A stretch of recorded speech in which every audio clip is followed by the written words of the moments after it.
নমস্কাৰ, এটা নতুন ভিডিঅ'লৈ আপোনালোকক পুনৰবাৰ স্বাগতম জনাইছোঁ। আশা কৰোঁ আপোনালোক সকলো ভালে কুশলে আছে আৰু আপোনালোকৰ আশীৰ্বাদত ময়ো বৰ্তমানলৈকে ভালে কুশলে আছোঁ। আজিৰ বৰ বিশেষ এটা কথা আপোনালোকৰ মাজলৈ আনিব বিচাৰিছোঁ, যিটো কথা বহুতে মোক প্ৰশ্ন কৰি থাকে। সেই প্ৰশ্নটোৰ উত্তৰ মোক খুব সহজভাৱে, খুব সহজে আপোনালোকে কেনেধৰণে কিছুমান ঘৰুৱা নিয়ম কৰি হ'লেও হওক বা কেনেধৰণে সাধাৰণভাৱে আপুনি তেনেকুৱা কিছুমান কুপ্ৰভাৱৰ পৰা আপুনি বাচি থাকিব পাৰিব। আচলতে গমেই পাইছে চাগে আপোনালোকে থাম্বনেইল দেখি গমেই পাইছে কি কথা ক'বলৈ বিচাৰিছোঁ। আচলতে মই আজি ক'বলৈ বিচাৰিছোঁ যে আপোনালোকৰ জীৱনত শনিৰ প্ৰভাৱ। এতিয়া কথাখিনি আপোনালোকে খুব সুন্দৰকৈ বুজি ল'ব। তাৰ আগে মই এটা কথা কৈ দিওঁ যে মই যে এই বিভিন্ন বিষয়ৰ কথাবিলাক কৈ থাকোঁ, আচলতে এই বিভিন্ন বিষয়ৰ লগত মোৰ কেনেকৈ কওঁ ইয়াৰ উত্তৰটো আপুনি যদি আপুনি প্ৰশ্নটো কৰে, তাৰ উত্তৰটো মই এনেধৰণে হ'ব যে মোৰ নিজৰ অভিজ্ঞতাৰ ফালৰ পৰাহে আপোনাক কিছুমান কথা কওঁ।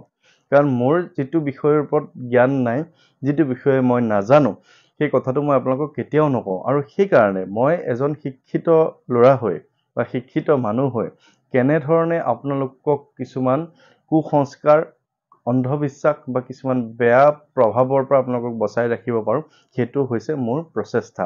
এতিয়া মই এইখিনিতে আপোনালোকক ক'ব বিচাৰিম যে মই আজি ক'বলৈ ওলাইছোঁ যে শনিৰ দশা মহাদশা চাৰে সাতি বা শনিৰ বিভিন্ন কুপ্ৰভাৱৰ কথা আপোনালোকৰ সৈতে ক'ম বা আপোনালোকক ক'ম কেনেধৰণে আপোনালোকে বাচিব পাৰিব। এতিয়া আপুনি কেতিয়াবা আপোনালোকৰ এনেকুৱা হয়তো হৈছে যে আপুনি আপোনাৰ ঘৰখনত কিবা বিপদ আপদ হৈ আছে, আপুনি জ্যোতিষী এজনৰ ওচৰত নিজৰ মানে গণনাখিনি চাবলৈ গৈছে, তাতে আপোনাক কৈছে যে আপোনাৰ শনিৰ দশা চলিছে, কেতিয়াবা ক'ব যে আপোনাৰ ইমান বছৰলৈকে শনিৰ মহাদশা চলিব, আৰু কেতিয়াবা এনেকুৱা হয় যে আপোনাৰ শনিৰ চাৰে সাতি চলি আছে বা আপোনাৰ ইমান দিনলৈকে শনিৰ চাৰে সাতি চলিব। এনেকুৱা ধৰণৰ কথা কিছুমান তেওঁলোকে কোৱা দেখা পোৱা যায়, আৰু সেই গণনাটো, সেই কথাটো আচলতে তেওঁলোকেহে জানে যে আপোনাৰ লগত শনিৰ দশা মহাদশা এই কথাবিলাক হৈ আছেনে নাই বা কেতিয়াৰ পৰা আপোনাৰ লগত আৰম্ভ হ'ব, এই কথাখিনি তেওঁলোকৰ গণনাত সেইখিনি উঠে। আজিকালিতো কম্পিউটাৰাইজ হৈ গ'ল, আৰু তেওঁলোকে বিশেষ গণনা নকৰিলেও তেওঁলোকে সেই আপোনাৰ নাম, আপোনাৰ ঠিকনা, লগতে আপোনাৰ যিটো জন্মৰ তাৰিখটো, জন্মৰ সময় দি দিলে গোটেই লিষ্ট এখন ওলাই আহে। তেনেধৰণে তেওঁ আপোনালোকক চাই পেলাই কৈ দিয়ে। সেইটো এটা ছিষ্টেম হৈ গ'ল। সেইটো তেওঁলোকৰ এটা বিশেষ মানে আজিকালি আধুনিক প্ৰচেষ্টা। আৰু এতিয়া কথা হ'ল যে শনিৰ দশাৰ পৰা মানুহ বাচিব পাৰে জানো, বা শনিৰ চাৰে সাতিৰ পৰা মানুহ বাচিব পাৰে জানো, সেই কথাটো মই আপোনালোকক ক'ম যে শনিয়ে কোনো মানুহক এৰি নিদিয়ে। শনি হৈছে ন্যায় দেৱতা বুলি কোৱা হয়। আন এক প্ৰকাৰে শনিক কোৱা হয় যে শনিয়ে আপোনাৰ কৰ্মফল দিয়ে। আপুনি আগৰ জন্মত কি কৰ্ম কৰি আহিছিলে সেই ফল হয়তো আজি পাব পাৰে। আজিৰ জন্মত, আজি যদি আপোনাৰ 20 বছৰ হৈছে, আপুনি বা 14 বছৰ পিছৰ পাছতে শনিৰ প্ৰভাৱ পৰে বুলি কোৱা হয়। 14 বছৰ বা 20 বছৰ সময়ছোৱাত আপুনি কি কৰিছে, ভাল কাম কৰিছে নে বেয়া কাম কৰিছে। আপোনাৰ যদি 50 বছৰ হৈছে, আপোনাৰ 50 বছৰলৈকে আপুনি কি ভুল কৰিছে, কি শুদ্ধ কৰিছে, তাৰ কৰ্মফলখিনি শনিয়ে দিব। বা ভৱিষ্যতৰো কিছুমান শনিৰ লগত জড়িত হৈ থাকে। এতিয়া শনি এনে এক দেৱতা যে শনিয়ে কোনো মানুহক কোনো দিনে কেতিয়াও এৰি দিব নোৱাৰিব। শনিৰ দায়িত্ব সেইটো যে তেওঁ আপোনাক ন্যায় দিব। কোনোবা ক্ষেত্ৰত যদি আপোনাৰ লগত কিবা অন্যায় হৈ আছে, তেওঁ আপোনাক ন্যায় দিব, আৰু এক প্ৰকাৰ তেওঁ আপোনাক কৰ্মফল দিব। এতিয়া কথাটো এনেকুৱা হ'ল যে শনিয়ে ৰাশি অনুযায়ী নিজৰ ৰাশি পৰিৱৰ্তন বা নিজৰ স্থানটো পৰিৱৰ্তন কৰি থাকে। বিভিন্ন গ্ৰহগতিৰ দশা মহাদশা যেনেধৰণে চলে, শনিৰো দশা মহাদশা আচলতে চলে। এতিয়া শনিৰ দশা মহাদশাই মানুহক কিছুমান অপকাৰ কৰে, মানে বহুত বেছিয়ে কৰে। এতিয়া শনিৰ যিটো চাৰে সাতি বুলি কোৱা হয়, যে 7.5 বছৰ আপোনাৰ দেহত বা আপোনাৰ লগত শনিয়ে বেয়া প্ৰভাৱ কিছুমান পেলাই থাকিব। এতিয়া প্ৰথম সময়খিনি 3টা ভাগত ভাগ কৰা হৈছে, প্ৰথম, দ্বিতীয় আৰু তৃতীয় পৰ্যায়। প্ৰথম আৰু দ্বিতীয় পৰ্যায়ত শনিয়ে আপোনালোকক বিভিন্ন ধৰণৰ শিক্ষা দিব বা আপোনাক চেপিব, যে আপুনি কি কাম কৰি আহিছিলে, ভুল শুদ্ধ আপোনাক সম্পূৰ্ণ এনেধৰণে আপোনাক চেপিব যে কুঁহিয়াৰ যে একদম চেপি একদম সীতাডাল উলিয়াই দিয়ে, তেনেধৰণে আপোনাক লৈ যাব বিচাৰিব বা তেনেধৰণে কৰিব। কিন্তু আপোনাৰ ধৈৰ্যৰ কথা আছে, আপুনি ধৈৰ্য কেনেধৰণে ধৰিব পাৰিছে। আৰু সেইখিনি সময়তে মানুহে বিভিন্ন ধৰণৰ ভুল সিদ্ধান্ত লৈ লয় বা বিভিন্ন ধৰণৰ তেওঁৰ অপকাৰ। কাৰণ এনেকুৱা হয়, মই আপোনাক কৈ দিওঁ যে আপোনাৰ কোনো কামেই নহয়, আপুনি যি কামতে হাত দিয়ে সেই কাম আপোনাৰ বিফল হ'বই হ'ব। সেই কামটো আপোনাৰ সফল নহয়। আপোনাৰ যিকোনো সময়তে আপোনাৰ খং উঠি থাকিব, যোনেই আপোনাক ঘৰখনৰ কিবা এটা সাধাৰণ কিবা এটা ক'লেও, যিটো কথা শুদ্ধ কথা ক'লেও আপোনাৰ খং উঠিব, বেয়া বুলি ভাবিব সেই মানুহজন। আপোনাৰ মনত এনি টাইম ঋণাত্মক চিন্তা মানে নিগেটিভ চিন্তা, এই কামটো আপুনি জানে যে এই কামটো কৰিব পাৰিব, আপুনি ভাবিব যে এইটো নোৱাৰিম নেকি, মই নকৰোঁ নেকি, এনেকুৱা কিছুমান কথা, বা আপোনাৰ যিটো অৰ্থ আপোনাৰ আহি থাকিব, কিন্তু আপুনি এনেকুৱা কিছুমান অযথা খৰচ কৰিব যাৰ কাৰণে আপোনাৰ ভাল কামত খৰচ কৰিবলৈ আপোনাৰ পইচা বা প্ৰয়োজনীয় বস্তুটো আপুনি কিনিবলৈ আপোনাৰ অৰ্থৰ অভাৱ হ'ব, বৰঞ্চ আপুনি তাৰ আগত কিছুমান অদৰকাৰী বা অপ্ৰয়োজনীয় বস্তু কিনি পেলাইছে বা তেনেধৰণে। এতিয়া টকা আহিছে যেতিয়া খৰচটো আপুনিয়ে কৰিব, কিন্তু আপুনি সেই কণ্ট্ৰলটো আপোনাৰ হাতত নাথাকে। বিভিন্ন সময়ত ল'ৰা ছোৱালীৰ পঢ়া শুনাৰ একেবাৰে মনোযোগ আঁতৰি যায়, কোনো কাৰণে তেওঁলোকে নপঢ়ে বা ইচ্ছা কৰিও তেওঁলোকে পঢ়িব নোৱাৰে। এনেধৰণৰ ঘৰখনত বিভিন্ন ধৰণৰ ঋণাত্মক শক্তিয়ে আপোনাৰ ঘৰখনত আৱৰি ধৰিব, আৰু এইখিনি যেতিয়া হ'ব, আপুনি যদি এতিয়া অনুভৱ কৰিছে যে আপোনাৰ ঘৰখনত কোনোবা এজন সদস্যৰ তেনেকুৱা হৈ আছে নেকি, তেতিয়া আপুনি বুজিব যে তেওঁৰ লগত কোনোবা নহয় কোনোবা ক্ষেত্ৰত, তেওঁৰ ৰাশিতে হওক বা তেওঁৰ জন্ম চক্ৰত হওক, তেওঁৰ লগ্নত হওক, বিভিন্ন সময়ত তেওঁক শনিয়ে প্ৰভাৱ পেলাই আছে। কি কৰিব আপুনি?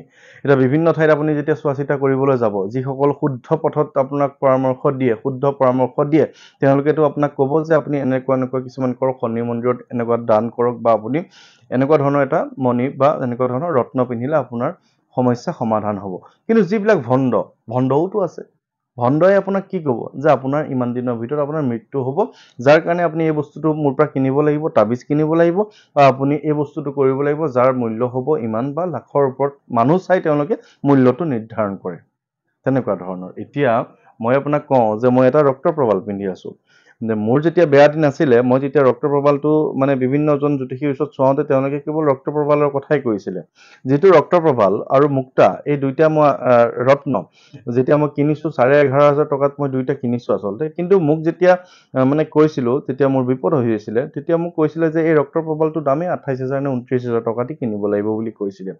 গতিকে সেইবোৰ হৈছে, মই ডাইৰেক্টলি কৈ দিছোঁ যে সেইবোৰ হৈছে ভণ্ডামি বা ভণ্ড, কাৰণ যিটো বস্তু যিটো দাম উচিত মূল্য, সেই উচিত মূল্যটো আচলতে আমি কিনিব লাগে, বা সেই কথাটো মানুহ এজন যেতিয়া বিপদত পৰি যায়, মানুহক ঠগিব নালাগে, সেই কথাটোহে মই ক'ব বিচাৰিছোঁ। সমাজত প্ৰায় 90% জ্যোতিষী ভালেই, 10% ক'ৰবাত ইফাল সিফাল আছে, আৰু তেওঁলোকৰে আচলতে কথাবিলাক কি হয়, মানুহ তেওঁলোকৰ ওচৰলৈ গ'লে তেওঁলোকে তেনেধৰণে কৰিব বিচাৰে। সেই বিষয়টো বেলেগ মই নকওঁ, কাৰণ কোন কেনেকুৱা আপোনালোকে নিশ্চয় জানে, আপোনাৰ অঞ্চলত কোন তেনেকুৱা লোক আছে আপোনালোকে সেইখিনি নিজে জানেই।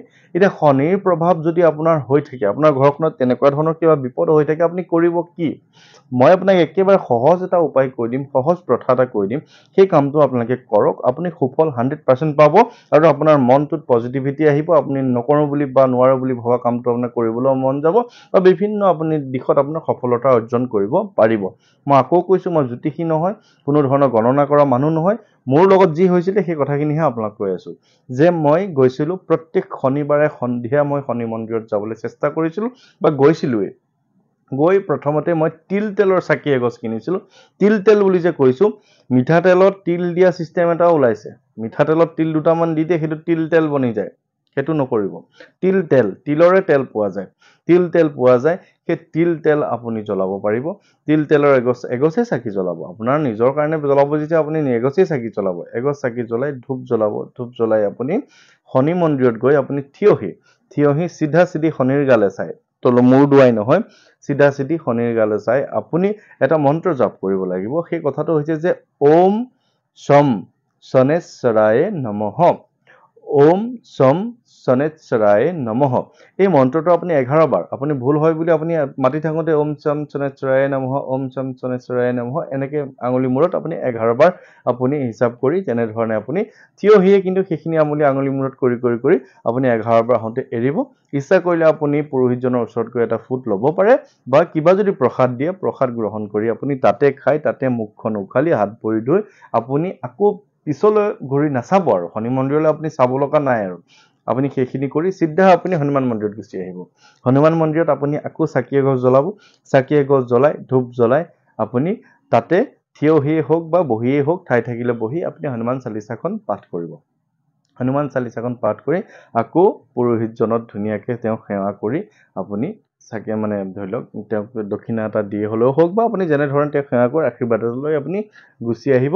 তেনেধৰণে আপুনি কৰি থাকক, আপোনাৰ সুফল পাব। মই এইটো নকওঁ যে আপুনি 3টা কৰক, 11টা কৰক, 12টা কৰক বা আপুনি এমাহ কৰক, এইটো নকওঁ। যেতিয়ালৈকে আপুনি সুফল নাপায় আপুনি কৰি থাকক, আৰু মই আপোনাক কথা দিম যে আপোনাৰ 2-3 মাহৰ ভিতৰতে আপুনি এইখিনি সুফল পাব। এলাহ নকৰিব, আমনি নকৰিব বা নাযাওঁ বুলি নাভাবিব। আপুনি এইখিনি কৰক। যদি মই আগতে কোৱা কথাখিনি আপোনাৰ লগত হৈ আছে, আপোনালোকে তেনেধৰণে কৰক। আপুনি বিভিন্ন ধৰণে সুফল পাব। আৰু আজিৰ ভিডিঅ'টো মই বিশেষ দীঘলীয়া নকৰোঁ। এতিয়া মই নামনি যোৱাৰ কথা আছে আপোনালোকে জানেই, কিন্তু নামনি যাওঁ বুলি ক'লেও মানে এনেকুৱা হৈ যায়, মই নিমন্ত্ৰণ আগতে বহুত ধৰণৰ পাই আছিলোঁ, কিন্তু এতিয়া মই কালি কোৱাৰ পিছৰ পৰা মোৰ নিমন্ত্ৰণৰ নম্বৰটোত বৰ বিশেষ নামনিৰ ফালৰ নিমন্ত্ৰণ অহা নাই, কিন্তু উজনি ফালৰ সেই নিমন্ত্ৰণ বহুত বেছি আহিছে। গতিকে মানে মই যে মানে কৈ থাকোঁ যে আপোনালোকে মোক জনাওক, বা মই নামনি মই পাই যোৱাৰ পিছত কেতিয়াবা জোৰ জবস্তি কৰি দিয়ে আপুনি আহক আহক আহিবই লাগিব, তেতিয়া মোৰ অলপ অসুবিধা হৈ যায়। কাৰণ মই এটা ছিষ্টেমত মই কেইদিনৰ কাৰণে যাওঁ, এদিন নে দুদিনে বা 3 দিনে বা মই একেদিনাই ঘূৰি আহোঁ, সেই কথাটো মই আজিয়ে চিন্তা কৰিব লাগিব বা আগতীয়াকৈ বনাব লাগিব। গতিকে তেনেধৰণে কৰিম। আৰু আজি শনিবাৰে মই যাবলৈ ওলাইছোঁ এতিয়া বিশ্বনাথ চাৰিআলি, মানে বিশ্বনাথ চাৰিআলি নহয়, ঠিক চতিয়ালৈ যাব ওলাইছোঁ। এগৰাকী চিকিৎসকৰ কিবা এটা বিশেষ অসুবিধা হৈ আছে, তেখেতৰ নিমন্ত্ৰণ মৰ্মে মই যাবলৈ ওলাইছোঁ। গতিকে ভিডিঅ'টো ইমানতে সামৰিছোঁ, আৰু সকলো কুশল মংগল কামনা কৰি আজিৰ এই কথাখিনি ইমানতে সামৰিছোঁ। সকলো ভালে থাকিব। ধন্যবাদ।